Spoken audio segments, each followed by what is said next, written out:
Pure evil is a pretty interesting term to use in media. What it means depends on how you personally define it. It could be used for characters who are shown doing nothing but evil, or it could simply be a way to emphasize that a character is definitely evil. A more complex and interesting use of that category would be something similar to what the villains and pure evil wikis use, along with associated sites. I find the general premise of what they do very intriguing, even if I find those wikis themselves to be amateurish and yet to reach their full potential, respectfully. I really like the rules and standards they have on characters being pure evil or not, but I wouldn't entirely use what they have myself, and I definitely don't always agree with the evaluations they have over the subject. I'm gonna have a series of videos breaking down whether or not characters should be considered pure evil based on similar rules to what those wikis have, with the following changes. I don't care if the villain is presented seriously in the story they appear in. This can affect the quality of the writing if they are meant to be affected but come off as incompetent, but it doesn't affect the morality of their actions. I don't care if they are funny,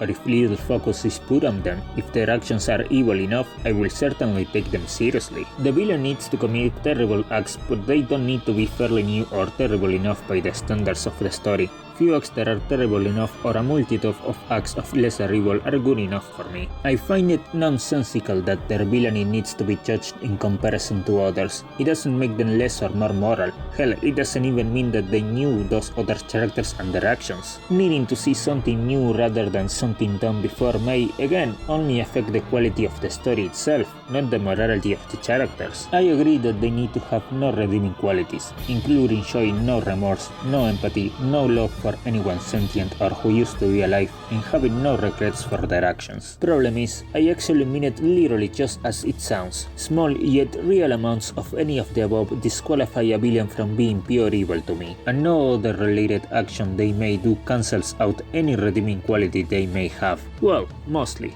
I respect the hypothetical fact that a real person may be pure evil, so accordingly, I make exceptions for redeeming qualities in their early youth that they may choose to drop as they grow up. I don't consider that a villain must have a clearly defined personality and character as long as it can be reasonably believed to have the intelligence of an average human, even someone stupid. I agree that one-dimensional characters don't count as long as being one-dimensional is everything they can be, like a monster, and not everything we know of them. There are many characters this wikis count as pure evil that I will call one-dimensional. I don't care if the villains are part of a corrupt system, and don't demand them to go beyond the standards of those systems. This seems like a wrong generalization to me. If the system educates or indoctrinates members in immoral ways, then that's a mitigating factor to consider. If it doesn't, or the members are already well formed, then the same can't be considered. I mostly agree with their general standard here, but I take it as universal. Comparisons to villains across other works are nonsensical to me. Something to balance that is the intelligence the characters are capable of, such as if they are not human, and the context of the environment where they grew up. On moral agency, oh boy, I agree that the villain must have a clear moral agency and must know what is right and wrong. As a point of reference, if the villain is always shown to be mentally insane using the real-world definition of insanity, or is always possessed/brainwashed, or just doesn't know what is right or wrong because of inhuman reasons, then the villain can never qualify to me, no need to say in many cases. I will be more clear about what I think of incarnations of darkness and evil itself. It's not just that they may only know how to be evil and cannot understand what is right or wrong. That may not be the case at all. A more pressing issue is how their nature predisposes them to be evil to a degree incomparable to what regular humans deal with. It's pretty common for incarnations of darkness and evil or demons to have personalities and be smart enough to know what is right and wrong. There is no nuance to it. It's not something that matters if the mechanics behind being what they are still makes them evil. Their personalities don't give them the same chance to be good that a regular human has. Understanding right from wrong serves to determine insanity in trials deal with people in the real world, but it doesn't mean shit for beings that by nature are either established in universe to do evil or can be reasonably expected to do evil if what they are is often portrayed as such across classic media. I agree with what they say in the screen time section.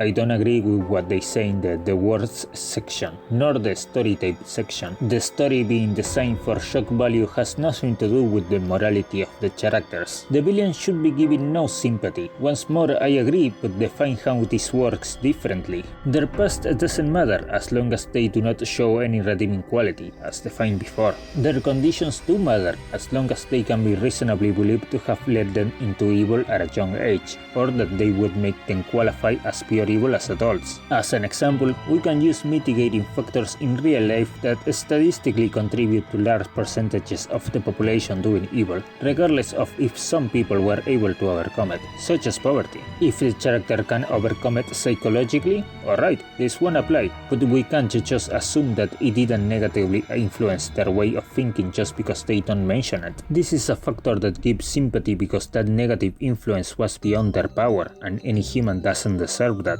even if they are evil. The whole does not make up for the actions they have committed is nonsensical. Most of the time, a person's past or conditions are simply mitigating factors, never something that makes up for what they did. We are talking about basic sympathy here, not justifications. The example given is already rejected as pure evil, and the description is nonsensical for the reasons on screen. Notice the wording. I don't care if the character is sympathetic as a main feature they have. No sympathy means that they have a zero amount of reasonable sympathy to be given to them. They describe a sympathetic background, but they don't mean to use those words objectively. Rather, they mean to say sympathetic background by their own standards, which nobody else uses, making the wording unintuitive. I know this because right below it says that a pure evil character can have a tragic backstory, yet they don't allow themselves to classify them as tragic. And I also disagree with the second example they give for the reasons on screen. Lastly, speaking of cruelty, if it comes as a means to stop the villains to the benefit of society at large, then go crazy on them, I don't mind.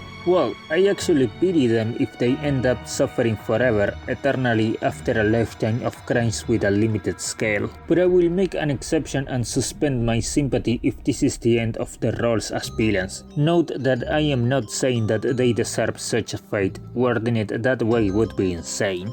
Consequently, if the cruel or unusual punishment is adverted and the villain has sequels from that experience, I give them some sympathy for it. Again, not necessarily because this is a contributing factor to their lack of good, but just because of the inhumane damage and conditioning they receive. Please notice that this is a different type of sympathy, external to the morality of their actions. If one were to neglect that when defining pure evil, or if they were to see small redeeming qualities as not good enough to matter, then those standards wouldn't be any less fascinating.